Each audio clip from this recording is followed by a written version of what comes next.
काल दिनांक 10 डिसेंबर रोजी भारतरत्न डॉक्टर बाबासाहेब आंबेडकर यांच्या पुतळ्याजवळ संविधान बुकाला काही लोकांनी त्यावरील काच फोडली आणि या अनुषंगाने सर्व समाज बांधवांच्या भावना दुखवल्या। त्या ठिकाणी रस्ता रोको करण्यात आला। त्या ठिकाणी मी स्वतः व पोलीस अधीक्षक आम्ही जाऊन सर्व समाजाचं त्याबद्दल समाजाला आवाहन केलं की आपण शांतता प्रस्थापित करावी।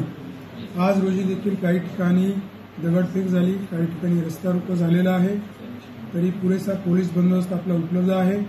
या अनुषंगाने संबंधित जो आरोपी आहे त्याला आपण अटक केलेली आहे, गुन्हा देखील दाखल झालेला आहे। आज जी काही निवेदने माझ्याकडे वेगवेगळ्या संघटनांच्या माध्यमातून प्राप्त झालेली आहे त्यामध्ये प्रमुख मागणी आहे की जो काही आरोपी अटक केलेला आहे त्याला कठोर शासन व्हावं आणि त्याच्या मागे जो कोणी मास्टर माइंड कोणी व्यक्ती संस्था असेल त्यावरती देखील कारवाई करावी अशा स्वरूपाची मागणी संघटनांनी केलेली आहे। त्याचबरोबर पुतळ्याला 24 तास संरक्षण मिळावं, त्या ठिकाणी बॅरिकेडिंग करावं अशी मागणी आपल्याला प्राप्त झालेली आहे।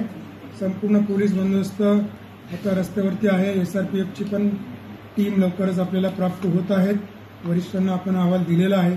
सध्या परिस्थिती नियंत्रणाखाली आहे। मात्र मी सर्व समाज बांधवांना, परभणी जिल्ह्यातल्या नागरिकांना आवाहन करतो की आपण कुठल्याही अफवावरती विश्वास न ठेवता शांतता व सुव्यवस्था कायम राहील यासाठी आपण स्वतः व आपले जे काही तरुण मुलं आहेत त्यांना देखील आपण सूचना द्यावी आणि या परिस्थितीमध्ये जिल्ह्यात शांतता राहील यासाठी दक्ष राहावे अशा स्वरूपाचं नम्र आवाहन मी आपल्या माध्यमातून करतो। या अनुषंगाने बऱ्याच ठिकाणी जाळपोळ दगडफेक झालेली असल्यामुळे, काही गाड्यांची नासधूस केलेली असल्यामुळे पोलीस अधीक्षक यांच्या अहवालाच्या अनुषंगाने परभणी जिल्ह्यामध्ये आपण जमावबंदीचे आदेश कलम 144 नवीन कलम 163 प्रमाणे लागू केलेले आहेत। तर सर्व नागरिकांना मी आवाहन करतो की या आदेशाचं पालन करावं व जमावबंदी टाळावी।